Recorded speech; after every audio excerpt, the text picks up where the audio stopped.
So, hey, Tampa Bay, it's Dusty Amatangelo from Florida Building Inspection Group. I am here with Ask a Pro, and I'm honored today that I have Michael Wyckoff from Engels&Volkers and our current Pro president. Say hi, Mike. Hi there, everybody. How you doing today? Well, I can't see you or hear you, but hope everybody's doing good. Yeah, it's a little bit of a trick here because all we can do is see if you have questions. If you would post them, we'll be happy to answer them as we're going along. If you just have a burning question, just put a hot tamale in front of it and we'll make sure we get it answered for you. We wanted to talk today a little bit about the new condo law that went into effect and exactly what is it and then how is it affecting the industry and the real estate and agent. So, Mike, you want to talk to us a little bit about the condo law that went into effect? Yeah, sure. So thanks for having me, guys. I appreciate it. And first off, if anyone here ever has any issues to deal with Pro or how things work, you're free to reach me. My cell phone number is scrolling across the bottom of the screen, and my email address is available on Pro's website. So you're able to reach out to me at any time. I'm happy to answer any questions. And if I don't have an immediate answer, I certainly will, get an answer for you and get you to the right person. So having left the commercial aside, it's been an honor for this year so far to be the president of Pro. We're looking forward to continuing the great things that Pro does. But we want to speak to you about the condo situation and how I feel it's going to affect our ability to function or what our clients and customers are going to see coming down the road. I do want to say I'm more giving you my opinion. This is not an official Pro position or Florida Realtors position or anything. This is just based on my experience, having been in the business for 32 years as a broker and actively selling properties, and I sell a lot of condos. So I've taken a personal thing to this, to make sure I know what's going on for my own business, sales, and as well as all the advisors that work with our two offices. So the big issue we have is Senate Bill 154. And if you want to write that down so you can look it up later, all the bills are available online. There is a thing you can sign up for too when the Senate's in session called Senate Tracker. It's free, but you can look up Senate Bill 154, and it is called Condominium Cooperative Associations. And it has to do with compliance. You've probably heard about the milestone inspections. It's a two-pronged issue. One is the milestone inspection, which is a physical inspection of the property. And the second part of that is the reserve requirements that are now legislatively enacted, that a condo association must start to build additional reserves for structural elements of the condominium building itself. Mike, the physical inspection, is that a structural inspection? It is. So the law passed actually last year in 2022 at that legislative session, and it enacted rules that said by the time the condo is 25 years old, if it's within 3 miles of the coast, or 30 years old, if it's outside of that boundary, the building needs to be inspected by the time it's, when it's 30 years of age or more. And it gets a little confusing. People think, oh, my condo is not 3 miles within 3 miles of the coast, so I don't need an inspection. That is not the case. You have to have every condo that's 3 stories or more, so 2 stories not included, but 3 stories or more have to have a structural inspection done. It is a visual inspection only. It's non-invasive. Okay, so they don't do, no destruction takes place. They don't chip away at anything or drill holes or bang on anything. It's strictly a visual inspection. The original law written last year said that the inspection must be performed by a licensed architect or a licensed structural engineer. However, in Senate Bill 154 that was passed and signed by the governor this year, they opened up the people that can perform the inspections. So the inspections now can be performed by a building-related professional. Read into that home inspector, general contractor, that sort of thing, but under the supervision of an architect or engineer. Okay. So basically what you're going to see happening is people that have some building experience undertaking these inspections, and it'll be signed off, kind of like an appraisal, where you have an apprentice appraiser signed off by a senior appraiser, right? similar kind of thing. And the reason they did that is because Florida Realtors went to the legislature and said, this is a physical impossibility. The deadline for all the inspections to be completed is December 31st, 2024. That literally would have meant that every licensed structural engineer in the state of Florida would have had to have done 6 inspections a day. Oh, wow. So some of these inspections take 3 to 5 days to complete one inspection. They're supposed to do 6 a day. So we obviously saw a problem. There's no way the deadline could have been met. We lobbied and at least got them to open it up to other individuals being able to be the on-site person, report to the engineer or architect, and generate the findings in a report format. Part of the issue is there was no predetermined format for the reports either. So it's just whatever you felt like you needed to report as the engineer or architect, you did. Now the state is saying they're going to generate a report format. However, it's not done yet. So it's still a little bit loosey-goosey, right? Gotcha. So anyway, the first prong of this is that physical inspection. They have to inspect all the structural elements of the condo from the outside and from easily accessible points, like getting into the roof crawl spaces, visual inspection of the exterior balconies, foundations, waterproofing, window seals, the exterior of the roof, swimming pools, seawalls, parking decks, anything like that, all has to be inspected. If they see any issues that are deemed to be defects, if you will, or potential hazards, then they must call for a phase 2 inspection. That becomes invasive. Okay. And that has to be done within 180 days after the reporting of the issue, at least started. Okay. So obviously this is all in response to the collapse of the condo in South Florida. Correct. Yes. That. So the legislators, as they do, they overdo it when they first pass new legislation in reaction to something tragic. Right. Pendulum should swing, like this. Instead, it goes way over here, and then it comes way back over here. So we're trying to bring it back towards the middle of something workable. It's still not there, frankly, and the legislators know it. That they're probably going to revise this again next year. I don't see them calling a special session to deal with it, but I think there's going to be some more tweaking that goes on over the next year.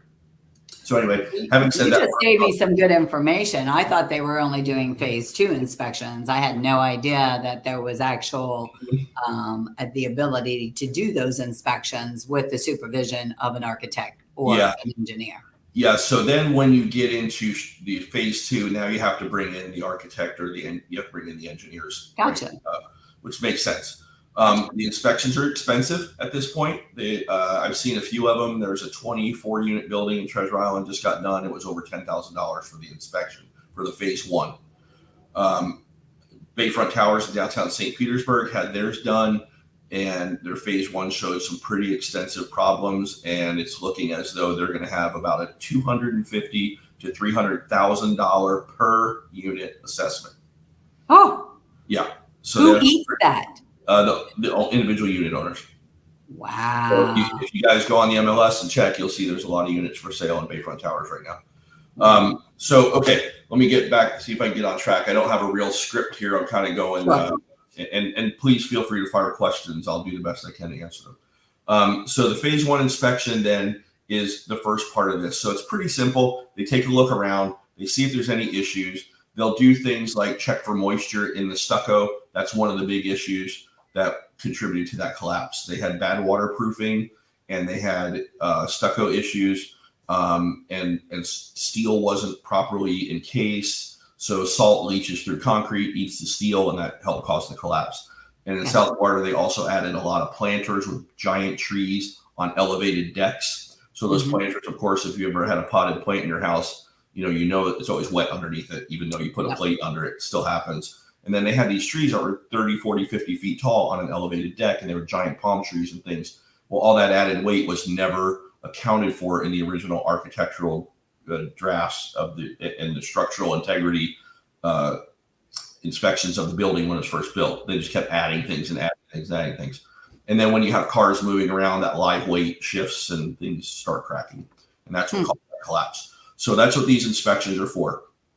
So we just jump back one more time to make sure we understand as we sit right now, the new legislation says within 30 years for all buildings. They eliminated the 25, 30-year thing. And now it's any building within 30 years of the certificate of occupancy.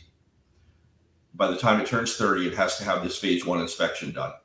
So now picture all the buildings up and down the beaches all throughout Pinellas County, Orlando, wherever you want to think about. Any building that was built 30 years ago or more now has to have an inspection. Gotcha. So the newer buildings don't have to have the inspections. Think downtown St. Pete, the One, Bliss, all those things. They won't have to have an inspection until they turn 30 years of age. Gotcha. Okay. So the second prong of this thing is you have to have a structural integrity reserve study done on the financials. Okay. So most of you are probably familiar from a lending perspective on a reserve study that a lot of lenders will ask for, right? When as part of the loan package, underwriter wants to do that. Well, now there's another page, if you will, or another section to that. That's going to be the structural integrity reserve study. And I'm sure you guys are aware, a lot of condos do what I call management by crisis, where they do everything that they can to keep their monthly maintenance fees as low as possible. And then when they have a problem, they do an assessment. Elevator goes out, everybody chips in $3,500, $5,000, whatever it is, to put in a new elevator. That can still happen. You're allowed to do that. However, when it comes to the structural elements, the law now says you cannot opt out of reserving for structural elements. So basically, you have to save enough money almost to rebuild your condo. Wow. So the reason I'm telling you that and the issue that I'm seeing coming down the road is that across the board, maintenance fees are going to go up because now they have to reserve for more things and they don't have the ability to opt out of collecting those reserves. So I've been using C Towers. For those of you who may or may not be familiar with it, it's a 55 and up community in Madeira Beach, just on the inland side, 9 buildings, 900 units plus. They have very little reserves. It's a 55 and up. They're trying to keep the monthly maintenance fees down. They have very little in reserves, which means you can't finance in there because the reserves are so low. But now they don't have a choice in what to reserve for. And those buildings were built in 1970. So there's high likelihood that they're going to find some damage and they're going to have to get those things fixed. So those maintenance fees are going to go up. And where my concern is for our 55 and up communities, our senior citizens that may be on a fixed income, all of a sudden they see maintenance fees go from $600 a month to $1,200, $1,500, $1,800 a month in these condos. And it's a very likely thing, in my opinion, it's likely to happen. So I'm very wary of, older condos at this point, especially ones that don't have great finances. But even if they are perfectly above board and have good reserves now, they may not be able to shift those reserves over to that structural integrity portion because these are going to be big numbers. So think of the confusion that's going to happen if you have a building that's 30 years old and you now have to reserve for the roof replacement. And I'm not talking about the covering of the roof. I'm talking about the structure of the roof, I-beams, trusses, whatever they're using, concrete slabs, whatever they're using for a roof. You have to forecast an expected life on that, which there's going to be some formula or some book to use. And maybe they say it's 75 years of life on that roof structure. Well, now we're 30 years old. We now have to forecast in 45 years what that roof's going to cost to replace and start saving money now so that in 45 years, we have the money to write a check for a new roof. Gotcha. Right? So like you have to rip off the building and put it back. So the thing I have to, sorry, go ahead. Just real quick, a question. So you're saying condos, but what about the apartments that are more than 3 floors? Are they falling under this umbrella? Right now it's only condos and co-ops. Okay. So that's a great question though, Dusty. I appreciate that. So the question has come up, what about townhouses that are garage, living area, bedrooms, whatever? Okay. If the legal description says condominium, it's going to have to get inspected because that's considered 3 floors. Okay. If the legal description says townhouse or lot and block number, then it's a fee simple 0 lot line form of ownership, does not have to be inspected. Okay. So when you look at the legal description, if the word condo or condominium unit is in there and it's 3 stories, it's going to have to be inspected. So that's one of the tweaks I expect to happen, to be honest with you. is next year they may come back and say, if you're in a 3-story townhouse type of construction, because remember, townhouse is a construction style, not an ownership form. Gotcha. Right? It can look Okay. like a townhouse and be a condo. Okay. So if it's that 3-story garage, 2 living levels above it, as long as there's no living level on the ground floor, I'm expecting them next year to tweak it and say those will be exempt because it's not 3 living levels. Gotcha. Right? That makes sense. Yeah. So it gets a little convoluted, and I can go down a rabbit hole with you on all that. But so what happened then is Florida Realtors came out with a revision to the condo addendum. So addendum A that we attach to all of our condo purchase contracts now has 2 additional paragraphs at the end. If you haven't looked at it, I suggest you all, get into your forms, whether you use Form Simplicity or .loop or SkySlope or AppFiles or whatever you're using. Get in and just look at that form and understand what it says. It's terrible. I'll be honest with you. It's a very basic bit of language. It just says, if there is a milestone inspection report available, the seller has to provide it. If the milestone inspection report hasn't been done, the seller just has to say, I don't have one.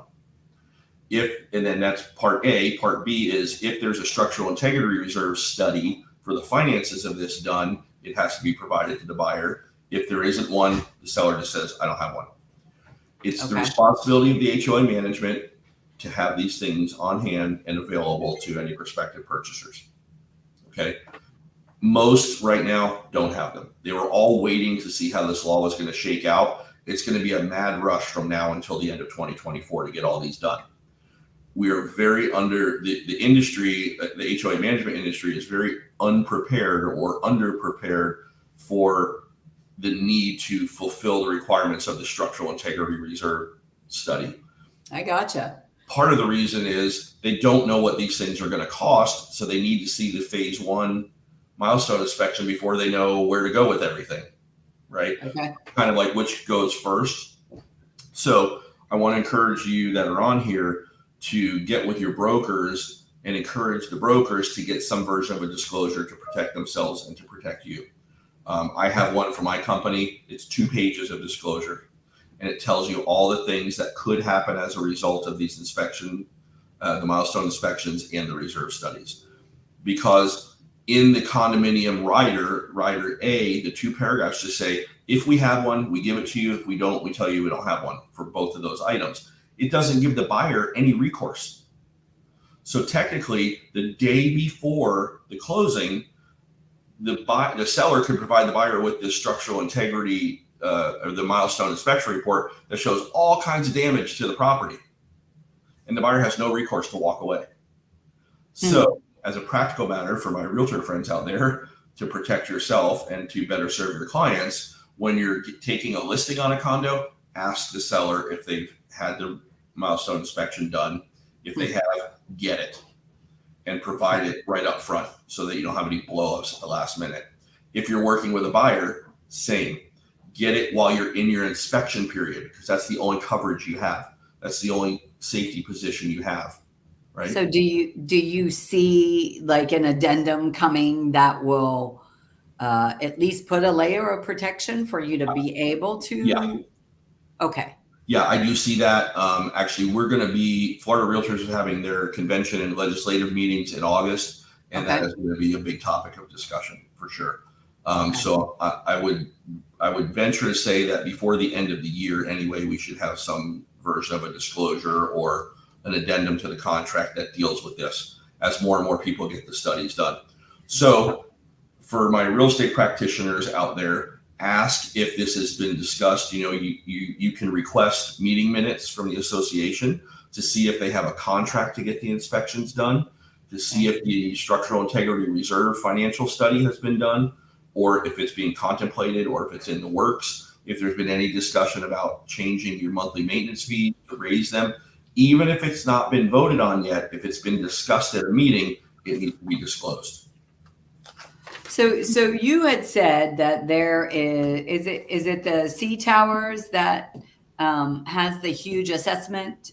No, Bayfront Towers downtown. Okay, so let me ask you that. Okay, you said a lot of properties went up for sale. Mm-hmm. due to the fact that they were getting a $250,000 per unit assessment. What other recourses do they have? I mean, if they can't do the 250, they have to sell, but how are they going to sell a property that has that kind of ticket attached to it? Well, the only answer there is you have to reduce the price enough to make up for it. Wow. That's it. There's no other recourse. The association management hires an inspection company. The inspection company comes out, finds issues, and then they do the phase 2, and they come back with their report with estimated costs to remedy, and then they divide it up however they divide it up, whether it's per square foot or per unit or whatever, and this is what's coming. And now the HOA has got to help figure out how to pay for it. Like Bayfront Towers is estimated to be between $45 and $55 million to fix the building. That's a ticket. So I don't want that ticket. How do you react when you get that bill from the contractors that are doing the work? Here's a bill, $45 million. Like, how do we write that check? Right. Right. So now the HOA somehow is going to have to figure out how to borrow that money. Right. And how do they do that? What do they have as collateral? The HOA doesn't own anything. So how do they come up with the money to pay that bill? Yeah. I don't know. I don't have that answer for you. So I have a feeling there's going to be a little industry that comes up, that there are going to be lenders that do this, and they end up taking some version of ownership. I don't know.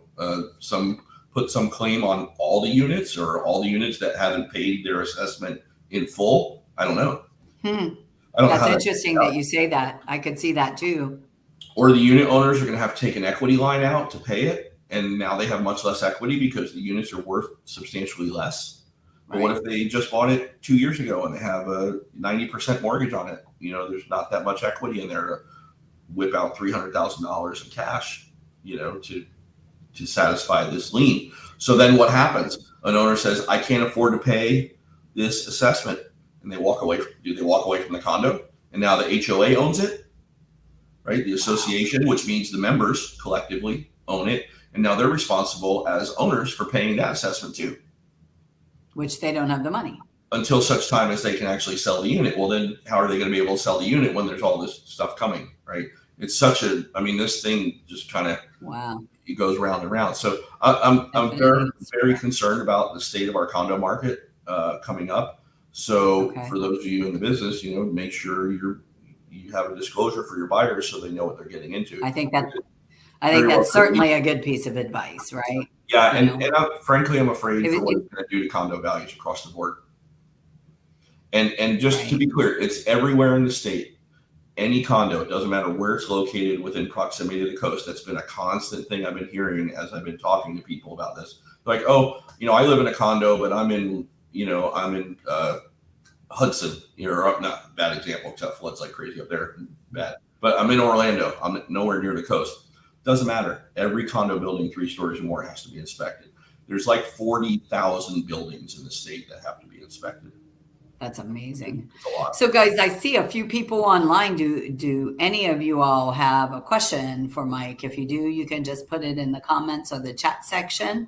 And thank you, Georgie, for actually listening and saying it was great info, because this is a whole new topic. I was listening to a presentation through GTAR the other day, and they actually were saying, one of your jobs as a realtor is to pay attention.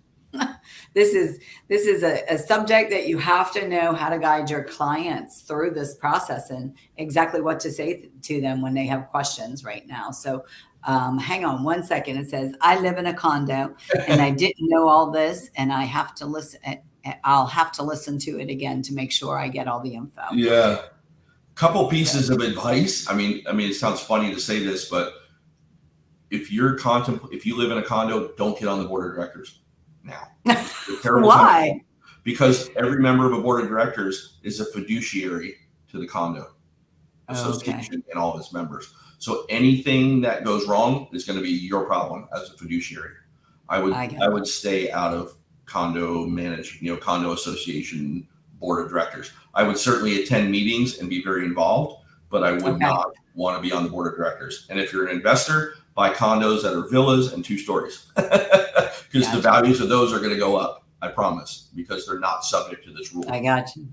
But I'm with you. I'm a little concerned about our senior citizens because these 55 plus communities house quite a number of them. If you have 900 units, a lot, you've got quite a number of lives, and I'm sure that's not the only one that can be affected by not having the reserves to actually make. Yeah, I sat at a conference table with Ed Hooper, who's a senator from he represents North Pinellas and parts of Pasco.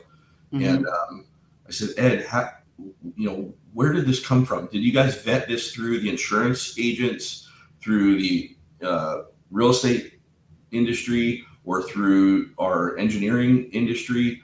Did you even ask anybody what this was going to look like when it got implemented? He's like, no, but we had to do something because we can't have another building collapse and lose lives. So yeah, I understand that, but that's the only building that's fallen. Not to minimize it, obviously it can never happen again. Right. But the point being, now you've overreacted. And I said, I don't mean to sound like the sky is falling, Ed, but we could have a homelessness crisis in Florida. Correct. All of a sudden, and do you want a bunch of 70 and 80-year-old people living on the street? Right. So, or you're going to cause an exodus out of the condos that are 55 and up, and then we're going to be left with all these dark buildings, with dark units, and then the value plummets. And what do we do to these poor people? This is their nest egg. This might be the only thing they have to live on if they ever had to go into assisted living or nursing home. That's the only money they might have to bring to the table to get them through their convalescent care. So it's, I don't like it. I feel bad. I lost my mom 2 years ago, was in a nursing home, and they're expensive. They are really, really expensive. So if someone has to pay for that, So it says, I saw what is PRO. It says he's president, Pinellas Realtor Organization. So, somebody asked, what is PRO? Oh, I'm sorry. So I'm the president of Pinellas Realtor Organization and technically also of Central Pasco Realtor Organization. Yes. So we're, involved in all of this because we're the representatives of the realtor community as well as the clients that we serve, our homeowners throughout Pinellas and Central Pasco County. And we want to be the voice for them and for you as realtors. So that's what we're doing. We're trying to figure out a way to help our legislators understand the situations that they may put us in by passing some of these legislative initiatives.